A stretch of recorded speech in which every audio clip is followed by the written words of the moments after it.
كتاب بلوغ المرام من أدلة الأحكام للإمام الحافظ أحمد بن علي بن حجر العسقلاني رحمه الله تعالى. قال رحمه الله: بسم الله الرحمن الرحيم. الحمد لله على نعمه الظاهرة والباطنة.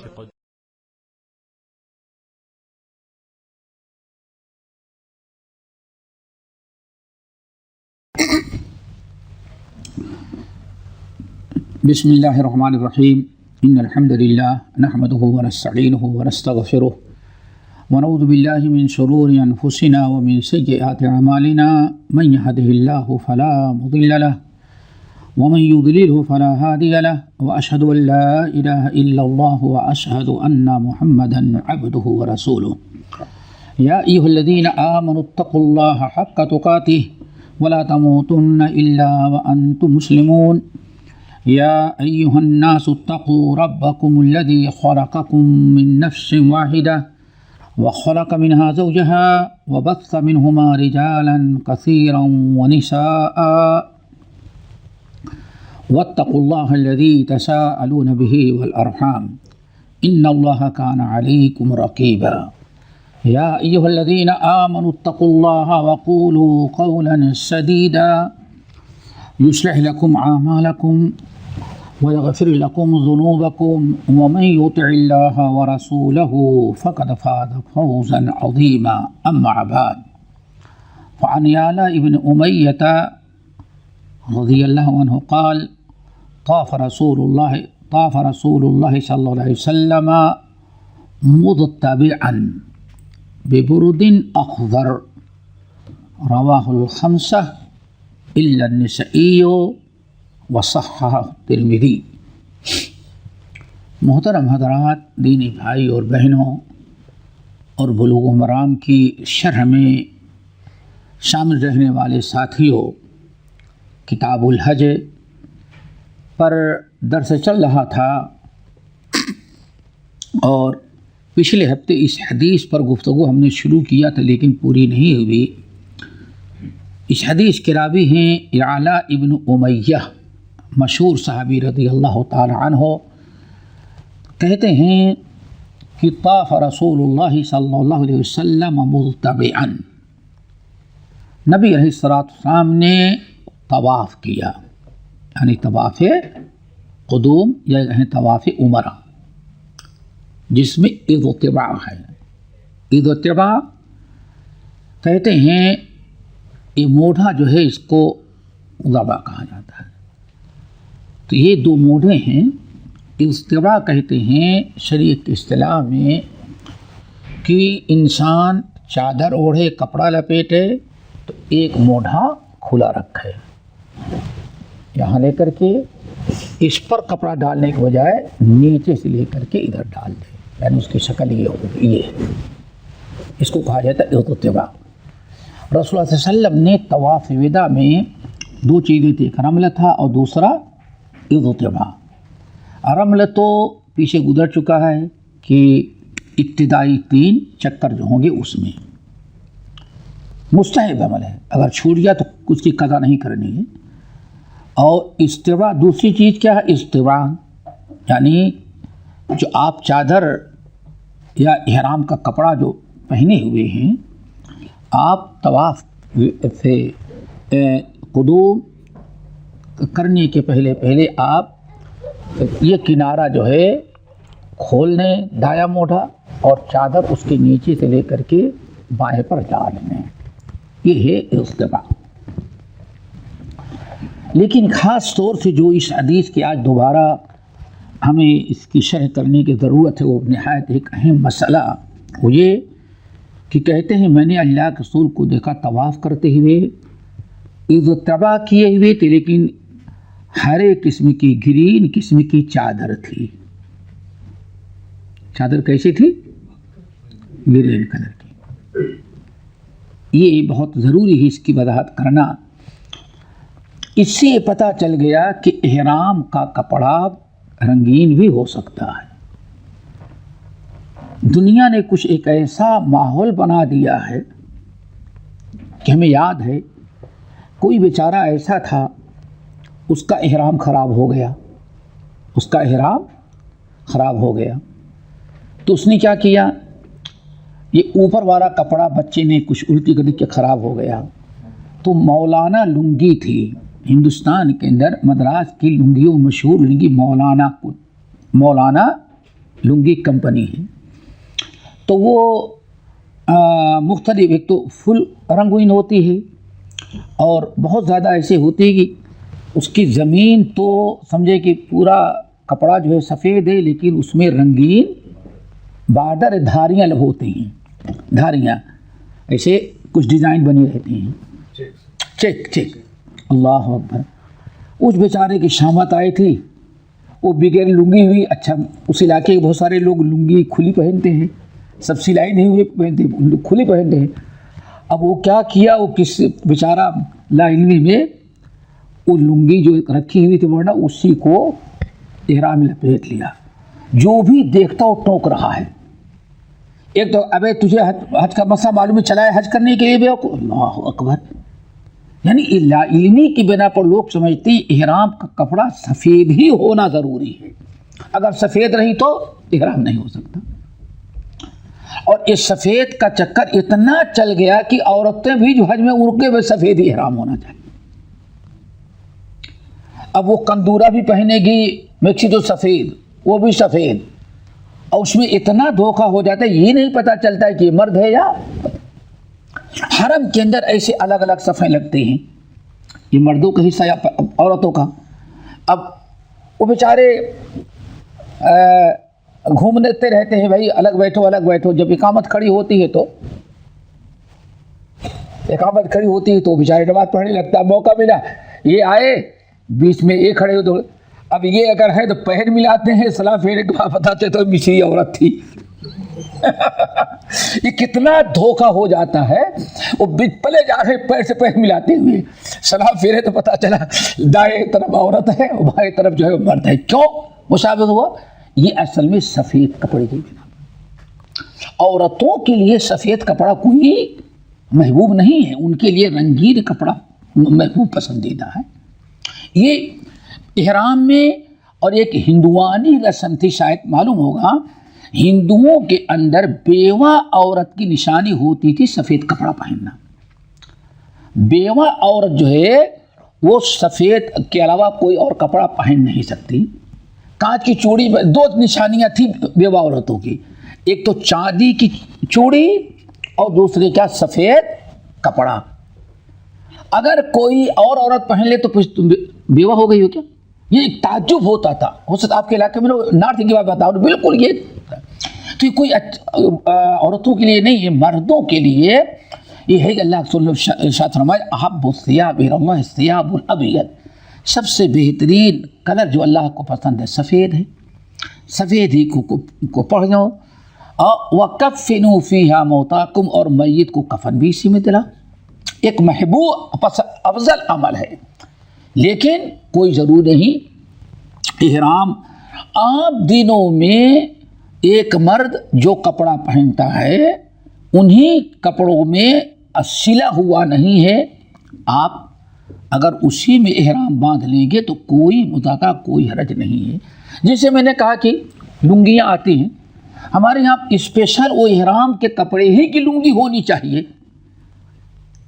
اگر کوئی آدمی چاہتا ہے بر ہند پاک کی بنی ہوئی سفید کلر کی لنگی ہو یا رنگین تھوڑی سی ہو، اگر اسی لنگی کو پہن لے، اوپر سے کوئی شال اوڑھ لے تو کوئی مذائقہ نہیں ہے۔ بس دو چیزوں سے بچنا چاہیے، نمبر ایک ایسا لباس نہ ہو جو عورتوں کے لیے خاص ہو تاکہ مشابہت نہ ہو، نمبر دو صرف لال سرخ کلر کا نہ ہو، چونکہ لال کلر اللہ رسول نے منع کیا ہے۔ لیکن اگر دھاری دار ہے، سفید ہے اور اس میں لال دھاری لگی ہوئی ہے تو اس میں کوئی مزہ کا کوئی حرج نہیں ہے۔ جیسے نبی علیہ السلام حلۃ حمراء آتا ہے کہ اللہ کے رسول نے سفید سرخ کلر کا وہ جبہ پہنا، جوڑا میں کچھ میں کوئی حرج نہیں۔ تو اس سے پتہ چلے گا اتنی تنگی نہیں ہے، بڑی آسانی ہے۔ انسان احرام کی حالت میں اگر رنگین بھی کپڑا احرام میں پہن لیتا ہے تو کوئی مذاکرہ، کوئی حرج نہیں. اپنے علاقے، جس علاقے میں رہتا ہے، ہو سکتا ہے اس علاقے میں مردوں کا کہ لباس خاص ہو، ان کا مخصوص کلر آتا ہے جو مردوں کا لباس سمجھا جاتا ہے، تو اس کے استعمال کرنے میں کوئی مذاکرہ کا حرج نہیں ہے اگر رنگین پہن لیا جائے تب. اور میں سمجھتا ہوں کہ یہی مسئلہ معلوم نہ ہونے کی بنا پر بسا اوقات لوگ بہت پریشان ہو جاتے ہیں. کیا بتائیں، وہ احرام کے کپڑے میں تھے، وہ سردی لگی مینا میں، اور کیا کہتے ہیں عرفات مزدلفہ میں، وہ زکام ہو گیا، بخار آ گیا، تکلیف ہو گئی، بہت سارے ایسے ہوتے ہیں. تو بھائی اگر آپ کو سردی لگ رہی ہے، سردی کا موسم احرام باندھنا ہے، اگر آپ گرم شال، کشمیری شال اوڑھ لیے ہیں تو کیا ہوتا ہے، سلی ہوئی نہ ہو بس. بہت ساری کمپنیوں کی آتی ہے چادر، آتا ہے موٹا والا، لیکن آپ اس کو اوڑھ لیں، کوئی مذاکرہ، کوئی حرج نہیں. سینا ہوا نہیں ہونا چاہیے بس. اور رنگین میں نہ عورتوں کی مشابہت ہونی چاہیے اور نہ تو لال کلر ہو. اس کے بعد سب اللہ تعالیٰ نے اجازت دی ہے. غالباً نبی علیہ السلام نے اسی لیے پہن لیا تاکہ سب کے لیے کیا ہو، یہ اسوہ ہو، امت کسی تنگی میں مبتلا نہ ہو جائے. ورنہ آج سمجھتے کہ باقاعدہ سفید کے علاوہ کوئی احرام پہن لے تو اس کی خیر نہیں ہے. تو یہ احرام کے اندر، احرام ہو یا عام حالات میں کفن ہو، سفید کپڑا ایک محبوب افضل ہے، لیکن جائز رنگین کپڑا بھی ہے، کلر والا بھی ہے، چاہے فل کلر ہو یا کم ہو، یا اس کے اندر کچھ ڈیزائن ہو، پھول بوٹے بنے ہوں، بس اتنا ہو کہ عورتوں کی مشابہت نہ ہو اور نہ سرخ کلر کا ہو، تو ساری چیزیں آپ کے لیے حلال ہیں. اس کو اگر جی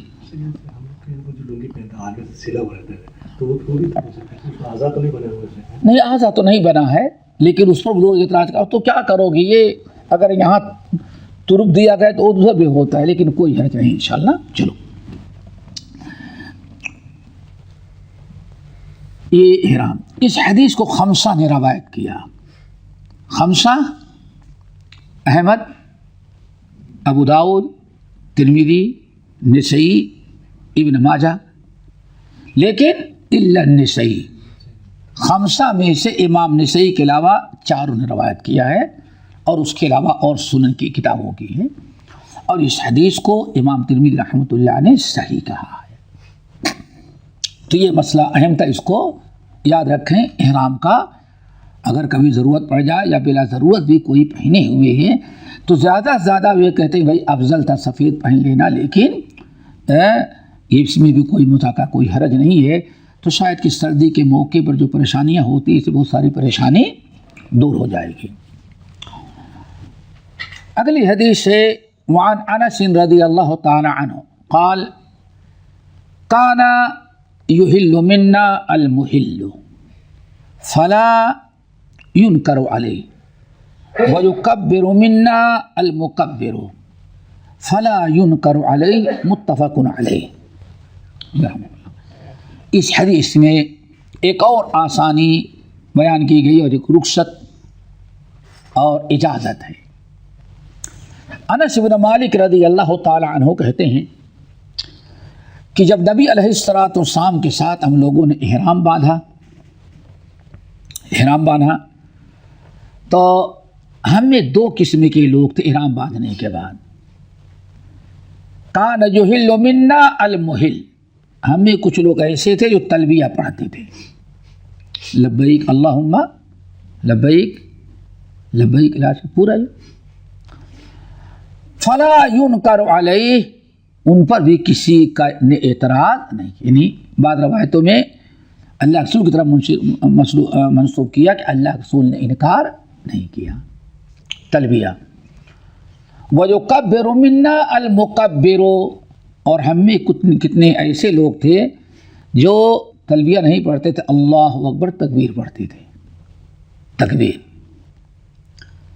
فلا ينکر علیہ، اس پر بھی کوئی اعتراض نہیں کیا گیا. یعنی ہمارے لیے رخصت ہے. اسے کیا کہیں گے؟ حدیث ہے. کون سی حدیث کہیں گے اس کو؟ حدیث تقریری. حدیث تقریر یعنی نبی علیہ السلام سفر میں ہیں اور آپ کے سامنے آپ کی موجودگی میں لوگ تلبیہ دو قسم، کچھ لوگ تلبیہ پڑھ رہے ہیں، کچھ لوگ کیا پڑھتے ہیں؟ تکبیر کہتے ہیں. کسی پر اعتراض نہیں کیا گیا. اگر غلط ہوتا تو اللہ رسول منع کرتے یا وہی نازل ہوتے نبی یہ جو لوگ تکبیر کریں ان کو منع کر دیں، سب لوگ کیا پڑھیں؟ تلبیہ پڑھیں. تو یہ بھی ایک رخصت ہے اور آدمی کو چاہیے کہ تنوع پیدا کرے، یعنی تلبیہ بھی پڑھے، تکبیرات بھی پڑھے، کچھ اپنا ذکر اذکار کرنا ہے تو وہ بھی کرے. اور سب سے پوچھا گیا یا رسول اللہ سب سے افضل حج کا ہے تو الحج والسج، سب سے بہترین حج ہے جس میں خوب تلبیہ پڑھا جائے، اللہ کا نام بلند کیا جائے اور جانور ذبح کیا جائے. سج یعنی جانور ذبح کیا جائے. تو اس حدیث میں بھی ایک بہترین قسم کی رخصت ہے، ہمیں چاہیے کہ اس کا خیال رکھیں. اگلی حدیث حدیث عبداللہ ابن عباس رضی اللہ تعالی عنہما ہے. قال بعثني رسول الله صلى الله عليه وسلم في الثقل او قال في الضعفة من جمع بليل متفق علیہ. اس میں بھی ایک اہم مسئلہ خصوصاً آج کل تو بہت زیادہ اس کی ضرورت پیش آتی ہے، حج کا ایک نیا مسئلہ. عبداللہ بن عباس رضی اللہ تعالیٰ عنہ کہتے ہیں نبی علیہ الصلوۃ والسلام نے ہم کو بھیج دیا تھا بوڑھوں اور کمزور لوگوں کے ساتھ. بعثنی یعنی ہم کو بھیج دیا. کہاں بھیج دیا؟ کن کے ساتھ؟ فی الثقل او قال فی الضعفۃ، کمزور اور معذوروں کے ساتھ اللہ کے نبی علیہ السلام کو بھیج دیا تھا. من جمع، جمع سے رات ہی میں، جمع سے مراد مزدلفہ، جمع سے مراد مزدلفہ. یعنی ہم لوگ نبی علیہ السلام کے ساتھ جب عرفات سے مزدلفہ میں آئے تو نبی علیہ السلام نے جو کمزور لوگ تھے، جو کمزور لوگ تھے، کچھ معذور تھے، بوڑھے تھے، مریض تھے، کچھ عورتیں تھیں، کچھ بچے تھے، جو بھیڑ بھاڑ میں جن کے لیے چلنا بھاری پڑ رہا تھا، تو نبی علیہ السلام نے ایسے لوگوں کو مزدلفہ سے رات ہی میں بھیج دیا تھا. کہاں؟ مینا، جمرۃ العقبہ کے پاس. اور اللہ کے رسول کب تک ٹھہرے رہے؟ سورج خوب روشن ہو جانے تک. بالکل سورج کو بالکل صبح ہو گئی، صبح روشن ہو گئی تو سورج طلوع ہونے کے پہلے پہلے اللہ کے رسول نکلے سب لوگ. لیکن جو لوگ ہم میں کمزور تھے، بھاری بھرکم بدن کے تھے، معذورین تھے، بیمار ہیں، عورتیں ہیں، ایسے لوگوں کو نبی علیہ السلام نے ہمارے ساتھ کہاں بھیج دیا تھا؟ رات ہی کو بھیج جاؤ تم لوگ. اور رات ہی کو کہاں ہم لوگ پہنچ گئے تھے؟ جمرۃ العقبہ. جمرۃ العقبہ. لیکن آگے حدیث آ رہی ہے، اللہ رسول نے فرمایا کیا کہ انتظار کرنا، لیکن پتھر کم مارنا جب صبح ہو جائے تب. سورج طلوع نہیں، صبح یعنی رات ختم، فجر کا وقت شروع ہو جائے اس کے بعد مارنا. اس سے پتہ چل گیا کہ عام لوگوں کے لیے جو صحت مند و صاحب استطاعت ہیں ان کے لیے تو مزدلفہ میں مبیت ضروری ہے، واجب ہے، وہیں رات گزاریں، ان کے لیے ان سے ساکت نہیں. لیکن جو لوگ معذور ہیں، بھیڑ بھاڑ میں ان کے لیے چلنا مشکل ہے یا اتنے کمزور ہیں پیر سے کہ وہاں تک لازمی چاہیے اس وقت سب پیدل ہی چلتے تھے. پیدل ہم نے اتنے حج میں سے بھی ایک حج سواری سے کیا ہے بس، نہ پورا حج کیا ہوتا تھا پیدل. پیدل میں اللہ نے ٹانگیں درست رکھی ہیں تو پیدل آسان ہوتا تھا اور ہر چیز وقت پر ہو جاتی تھی، سواری والوں سے کافی عافیت میں. لیکن دیکھا ہم نے اور حدیث یاد اللہ نے کتنا کرم کیا رخصت دے کر کے. کچھ لوگ بیچارے عرفات سے نکلتے ہیں تو گھٹنے کی تکلیف، پیر کی تکلیف، سواری پر بیٹھ پھنس جاتے ہیں، بیچارے پیدل چلتے ہیں تو اللہ پیر کچھ دور جانے کے بعد بیٹھ جاتے ہیں. اور کتنوں کو دیکھا مینا تو پہنچ جاتے ہیں پیر گھسیٹتے، اس کے بعد پھر ہفتے بھر اٹھنے کے لائق نہیں رہتے. یہ گھٹنی وغیرہ کی تکلیف. جب ایسے لوگوں کو دیکھتا تھا تو کہتا اللہ تعالیٰ کتنا کرم کیا کہ واقعی وما ارسلناک الا رحمۃ للعالمین، رحمۃ للعالمین ہے. اللہ کے رسول اسی وقت جب کہ اتنی بھیڑ بھاڑ نہیں رہتی تھی، اتنی سواریاں بھی نہیں، اونٹ خچر گھوڑا بس یہ ہوتا تھا، لیکن اس وقت بھی اللہ کے رسول نے ایسے کر لیا تھا کہ آئندہ آنے والے مشکلات میں ایک مسئلہ لوگوں کے سامنے رہے. یہ بلکہ بعض لوگ کہتے ہیں سب اسلام اسے نبی صلی اللہ علیہ وسلم کے معجزات میں سے یہ بھی ایک قسم کا معجزہ ہے. کیوں؟ نبی علیہ السلام کے معجزات کئی قسم کے ہیں. ان میں ایک معجزہ یہ بھی ہے کہ آپ نے کوئی ایسی خبر دی جو اس وقت لوگ ناممکن لگ رہا تھا اور بعد میں لوگوں نے دیکھا نہیں اللہ سنت پہلے ہی یہ پیشین گوئی کی تھی. یا کوئی ایسا عمل کیا، ایسی رخصت دیا کہ اس وقت تو عجیب سا لگ رہا تھا لیکن آج اس زمانے میں دیکھا جاتا ہے کہ واقعی اس کی کتنی ضرورت آج ہے. اس وقت کے مقابلے میں آج کا حج بہت دشوار ہو گیا ہے، لیکن اس وقت اللہ کے رسول صلی اللہ علیہ وسلم نے شاید کہ اللہ نے آپ کو حکم دیا تھا کہ آئندہ آنے والی مشکلات کے اوقات جو ہیں وہ آسان ہو جائیں.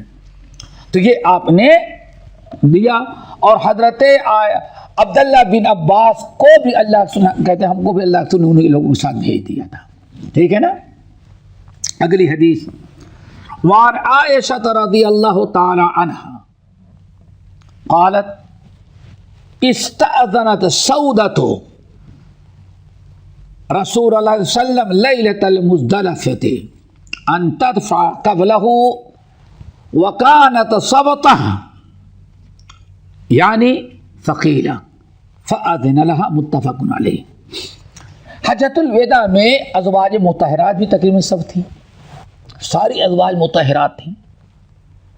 حضرت سودا کا بدن بہت بھاری ہو گیا تھا. بہت بھاری کیا یعنی نارمل بدن نہیں، ان کا بدن بھاری ہو گیا تھا.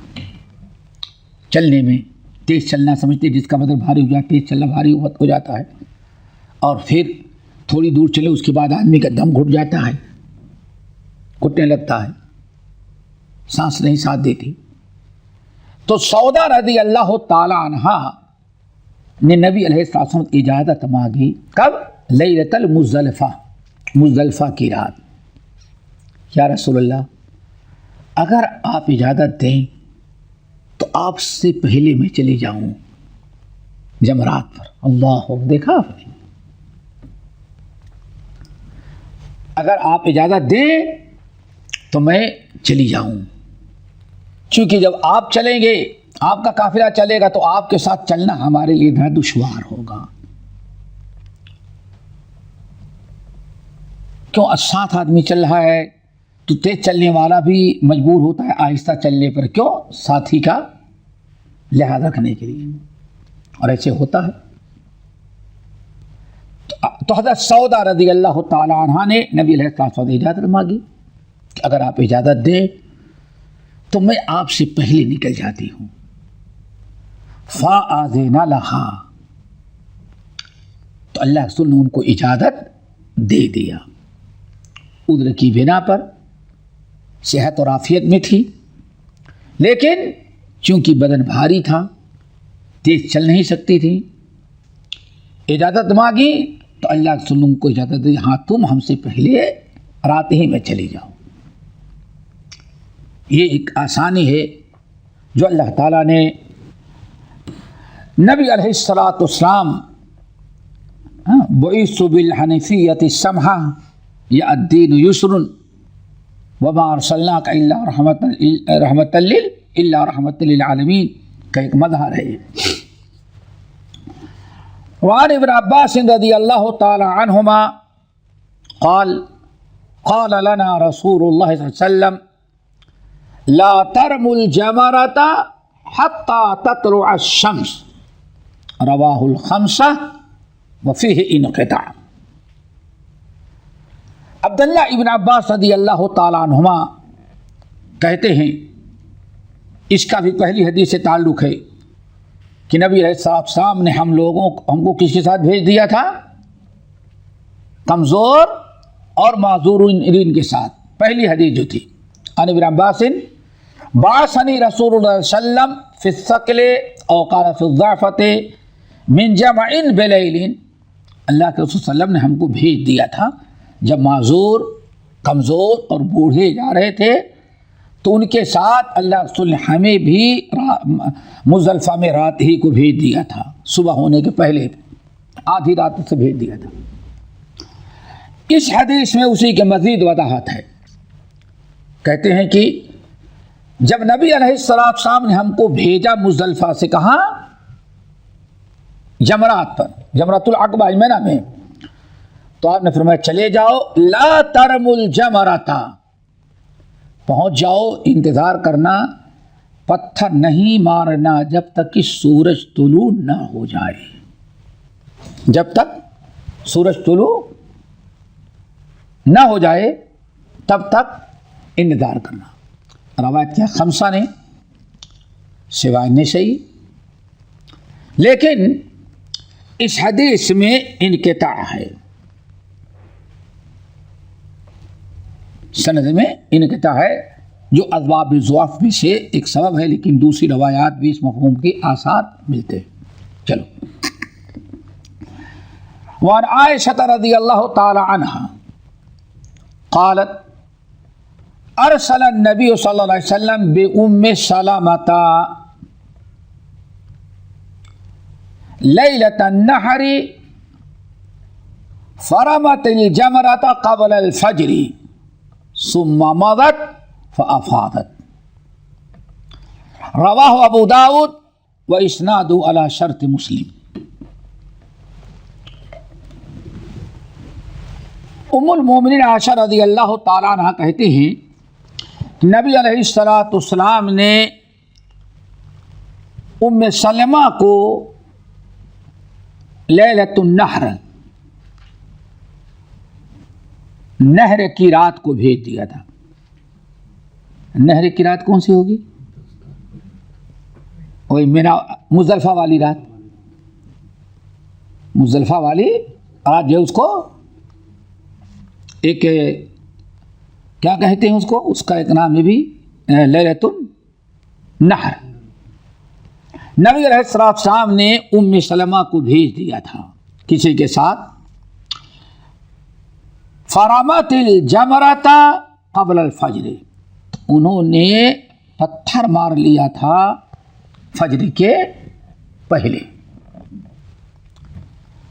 ثم مضت، پھر وہ آگے ہی بڑھ گئیں، مکہ چلی گئی اور جا کے کیا کیا؟ فافاضت، اور طواف افاضہ بھی کر لیا۔ ان تمام حدیث کی روشنی میں اہل علم کے نزدیک ایک بڑا مسئلہ بن گیا کہ اس پر تو سب کا اتفاق ہے، سب کا اتفاق یہ ہے کہ معذورین، کمزور لوگ، بوڑھے، مریض، بچے، عورتیں، ان کو آدھی رات کے بعد کہاں چلے جانا؟ مزدلفہ سے منی جانا جائز ہے، کوئی مذاکرہ کوئی حرج نہیں ہے جو معذورین ہیں. لیکن اگر ان کی نگرانی، ان کی خدمت کے لیے کوئی غیر معذور بھی چلا جائے، بھیج دیا جائے، کوئی معذور کو بھی غیر معذور کو جانا پڑے تو اس کے لیے بھی اس کو بھی جائز ہے. کیوں؟ اہل علم کہتے ہیں عبداللہ بن عباس کو کوئی عذر نہیں تھا، لیکن ام سلمہ عورتیں جا رہی تو ان کے ساتھ دیکھ بھال خدمت نگرانی کے لیے بھیج دیا تھا. ایک تو یہ ہے. لیکن پتھر کب ماریں گے؟ تو اہل علم کہتے ہیں جو لوگ جا رہے ہیں ان کی دو قسمیں ہیں. ایک تو یہ ہے کہ واقعی وہ معذور ہیں،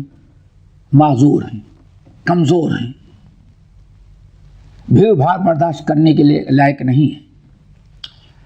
ایسے لوگ اگر ام سلمہ رضی اللہ تعالیٰ عنہ کی حدیث کی روشنی میں اگر وہ قبل الفجر بھی پتھر مار لیں گے، صرف کس دن؟ یوم النحر کو، جو جمرۃ العقبہ ہے، تو کوئی مدعا کا کوئی حرج نہیں ہے. اہل علم کا ایک قول یہ ہے. اہل علم کا دوسرا قول یہ ہے نہیں، رمی جمرات کا وقت جو ہوتا ہے وہ کب سے ہوتا ہے؟ سورج کے بعد انتظار کرے گا. لیکن اکثر اہل علم کا خیال یہی ہے کہ اگر معذور کمزور لوگ رمی جمرات کر لیں گے، رمی جمرہ جیسے ام سلمہ رضی اللہ تعالیٰ نے کیا، تو شرعاً کوئی مدعا کا کوئی حرج نہیں ہوگا. مسئلہ یہ ہے کہ جو لوگ ان کے ساتھ ہیں صحت مند غیر معذور، ان کا کیا حکم ہے؟ وہ تو معذور ہیں جن لوگوں نے، جو غیر معذور ہیں جو ان کے ساتھ گئے ہوئے ہیں، تو کہتے ہیں جو غیر معذور ہیں ان کو انتظار کرنا پڑے گا وقت ہونے کا، قبل وقت نہیں ماریں. لیکن اگر مار لیں گے تو سنت کے خلاف ہوگا، واجب وجوب ادا ہو جائے گا، گرچہ سنت کے خلاف ہوگا. یہ اس کے بعد والی حدیث عروہ بن مضرس، یہ بہت اہم حدیث ہے. عروہ ابن مضرس قال رسول اللہ صلی اللہ علیہ وسلم من شہد صلاتنا هذه یعنی بالمزدلفة فوقف معنا حتى ندفع وقد وقف بعرفة قبل ذلك ليلا أو نهارا فقد تم حجه وقضى نفسه. رواه الخمسة وصححه الترمذي وابن خزیمہ. عروہ ابن مضرس ان کی حدیث یہاں بڑی مختصر نقل کیا ابن حجر رحمۃ اللہ علیہ نے. ان کی مطول حدیث یہ ہے کہ انہوں نے بالکل آخر میں حج کا ارادہ کیا، حج کا ارادہ کیا، بہت دیر میں نکلے، اور ان کا مقصد یہ تھا کہ کسی بھی صورت عرفات کے میدان میں ہم اللہ کے وسلم کے ساتھ پہنچ جائیں گے. اس لیے کہتے ہیں میں نے اپنی سواری اونٹنی بھگانی شروع کی، ہم نے راستہ نہیں دیکھا، اونچ نیچ دریا کنکر پتھر جہاں تھا اونٹنی کو بھگاتا آیا. کہتے ہیں لیکن جب عرفات میں پہنچا تو اللہ کے رسول واپس آ چکے تھے. یہ بہت ضروری ہے، آج کے دور میں ہو جاتا ہے ایسے. اور سیدھے احرام باندھ کر کے کہاں آئے وہ؟ عرفات. راستے میں تاخیر ہو گئی، عرفات پہنچے تو رات ہو گئی تھی، سناٹا چھایا ہوا، اللہ کے لوگ ہاتھ سے نکل گئے ہیں. اب سوچتے ہو سکتا ہے حال یہ بڑا عرفہ ہو، پتہ ہی نہیں تھی کہ عرفہ کہاں ہے، اتنا جادو میدان ہے. لیکن شاید کہ اسلام سے پہلے لوگوں نے عرفہ کو کوئی مخصوص جگہ بنا رکھی تھی، اس لیے نبی علیہ السلام نے اعلان کیا وقف تو ہاں ہونا و عرفہ کلھا موقع. تو کہتے ہیں اب رات کو یہاں ٹھہرا، سوچا ہی ہوگا، پھر شک میں پڑ گیا شاید یہ تو عرفہ نہ ہو وہ ہو، کہتے ہیں دوسری جگہ آگے ٹھہرا. تقریباً رات بھر وہ عرفات کا چکر لگا رہے تھے، تھوڑی دیر ہاں تھوڑی دیر وہاں، ایک جگہ ٹھہرتے تو کہتے ہو سکتا ہے یہ نہ ہو. بالکل آخر میں اپنی اونٹنی بھگائی اور فجر کے وقت کہاں پہنچ گئے؟ مزدلفہ. یہ آپ کے زمانے میں حادثہ پیش آیا، مزدلفہ پہنچ گئے. اور جب مزدلفہ پہنچے تو کہا یا رسول اللہ، ہم نے نہ کنکر دیکھا نہ پتھر دیکھا اور نہ کوئی نالا پر نالا دیکھا، سواری جہاں سے بھگا سکتا تھا میں بھگا جاؤں، لیکن عرفات پہنچا تو آپ آ چکے تھے. میں عرفات کا چکر لگاتا رہا یہاں وہاں وہاں، اور ابھی آپ کے وقت پہنچ گئے رات کو یہاں صبح بالکل. تو ہمارا حج ہوگا کہ نہیں ہوگا، ہم کیا کریں ابھی؟ تو اللہ رسول نے فرمایا اس موقع پر سنو، من شہید صلاتنا ہذہ، جو شخص مزدلفہ میں ہماری اس نماز میں شامل ہو گیا. کون سی نماز؟ نماز فجر. کیوں ان کی ساری رات کہاں گزر گئی تھی؟ مغرب اور عشاء میں تو پہنچے ہی نہیں، شاید مغرب اور عشاء میں عرفات میں بھی نہیں پہنچے رہے ہوں گے. تو یہاں کون سی نماز؟ صلاۃ فجر. من شہید صلاتنا ہذہ، جو مزدلفہ میں میری اس نماز میں بھی شامل ہو گیا، یعنی نماز فجر میں، فوقف معنا، اور ہمارے ساتھ یہاں وقوف کر لیا. نبی علیہ السلام نماز کے بعد گئے نہیں، بلکہ بہت دیر تک کی ولا روح ہو کر کے مشعر الحرام لیفٹ سائڈ، اور آپ دعا مانگتے ہی رہے، بہت دیر تک دعا مانگتے رہے تھے وقوف. اسی لیے بہت سارے لوگ سمجھتے نہیں، بہت بعض اہل علم نے اس نقطے کو لوگوں کے سامنے رکھا.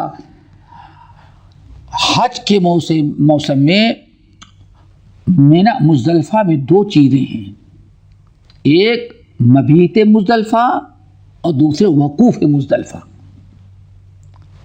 اور اس حدیث سے بھی پتہ چلتا ہے، ایک مبیت کہتے ہیں رات گزارنا. جیسے اللہ رسول پہنچ گئے، عشاء اور مغرب کی نماز پڑھی، رات گزارا.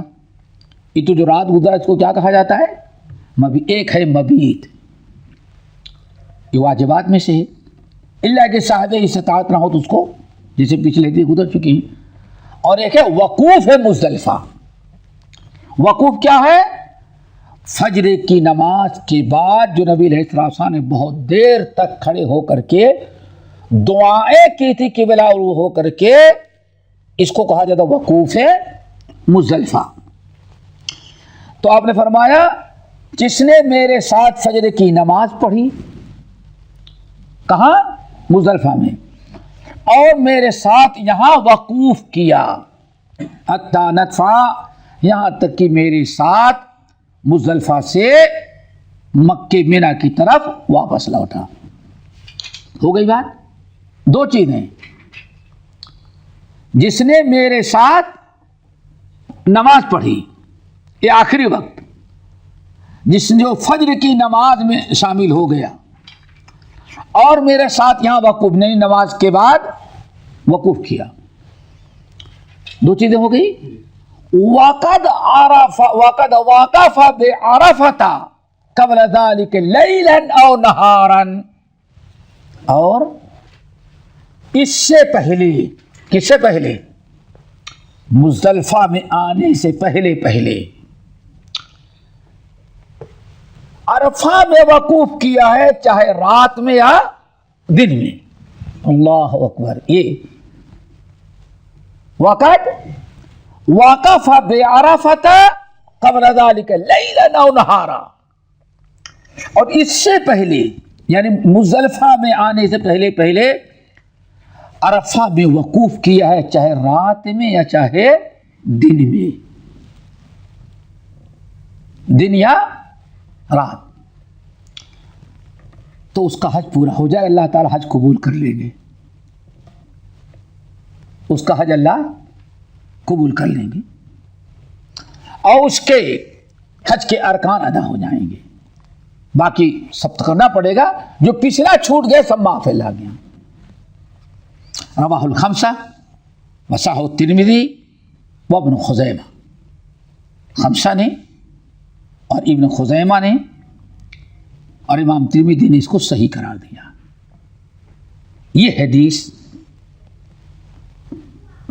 بڑی ہی اہم ہے اور بہت سارے مسائل اس سے اخذ ہوتے ہیں۔ نمبر 1، اگر کوئی انسان کسی عذر کی بنا پر یا پہلے سے ارادہ نہیں رہا، کوئی وجہ ہے، اگر وہ احرام باندھ کر کے میقات سے مکہ نہ گیا، سیدھا کہاں پہنچ گیا؟ وہ مکہ پہنچ کے نہ طواف قدوم کیا، نہ عمرہ کیا، کچھ نہیں، نہ مزدلفہ میں رہا، اگر سیدھے وہ کہاں پہنچ جائے؟ عرفات میں، بعد والے سارے ارکان کر لے گا تو اس کا حج پورا ہو جائے گا۔ اور آج بھی کبھی کبھار ایسے ہو جاتا ہے، ہمارے سامنے کئی مرتبہ ایسے ہوا، لوگوں کو کہیں ٹریفک میں ایسے پھنس گئے، سواری جواب دے گئی کہ شام میں کہیں عشاء کے وقت کہاں پہنچے؟ وہ عرفہ۔ ایسے بہت ہو جاتا ہے۔ تو اگر کوئی انسان ڈائریکٹ کہاں پہنچ گیا، گرچہ سنن مستحبات بہت سارا چیزیں تو چھوڑ دی، لیکن کہاں چلا گیا؟ وہ عرفات۔ اور عرفات سے 24 گھنٹے میں لیلاً و نہاراً او نہاراً، رات یا دن، جب بھی وہاں پہنچ جائے گا وقوف عرفہ کر لے گا، اور پھر مزدلفہ میں آ کے فجر تک حاضر ہو گیا، اس کا حج اللہ تعالیٰ قبول کر لیں گے۔ ایک مسئلہ تو یہ ہو گیا۔ دوسرا مسئلہ بڑا اہم یہ ہوا، معلوم ہوا کہ اگر کوئی انسان بیچارہ اس کو پتہ نہ چلا کہ عرفات کہاں ہے، لا علم سمجھ جیسے وہ رات بھر ڈھونڈتے رہے، ہو سکتا ہے یہ ہو عرفہ، ہو سکتا ہے یہ عرفہ ہو سکتا ہے ہر لاکھ سو ٹھہرے ہو۔ اگر ایسے کوئی لا علم بھی ہوگا تو بہرحال اہل علم کہتے ہیں اللہ تعالیٰ اگر وہاں سے گزر بھی گیا ہے بغیر قصد اور ارادے کے، وہ نہیں سمجھا کہ ہاں یہی عرفہ ہے، شک میں ہو سکتا ہی ہو سکتا ہے ہو، تو بہرحال اللہ تعالیٰ کے ہاں معاف کر دیا جائے گا اور اس کا حج قبول کر لیا جائے گا۔ اور ایک بہت اہم چیز اس سے جو یہ ثابت ہوئی یہ کہ اہل علم کا اختلاف ہے کہ وقوف عرفہ کا ٹائم کتنا ہے، وقوف عرفہ کا ٹائم کتنا ہے، وقوف عرفہ کا ٹائم کتنا ہے، یہ ایک مسئلہ ہے۔ اس حدیث میں جو الفاظ آئے معلوم پڑا کہ وقوف عرفہ کا وقت پورے 24 گھنٹے، لیلاً پوری رات اور پورے دن، 24 گھنٹے میں۔ اہل علم کی ایک بڑی جماعت ہے جس میں امام احمد بن حنبل رحمہ اللہ ہے، ان کا خیال یہی ہے اس حدیث کی روشنی میں کہ وقوف عرفہ کا ٹائم موسع ہے۔ اگر انسان 24 گھنٹے میں پوری دن یا پوری رات کسی بھی وقت ادھر حاضری دے دی، چند منٹ کے لیے پہنچ گیا تو اس کا حج ہو جائے گا، گرچہ وہاں زیادہ دیر تک اس کو ٹھہرنے کا موقع نہیں لگا۔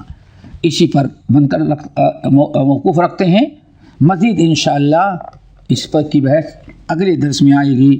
اقول قولی ھذا واستغفر اللہ من کل ذنب واتوب الیہ۔ ہمارے چینل کو سبسکرائب کیجیے اور بیل آئیکن کو دبانا نہ بھولیے تاکہ آپ کو نئی ویڈیو برابر ملتے رہیں۔ لائک اور شیئر کرنا نہ بھولیے۔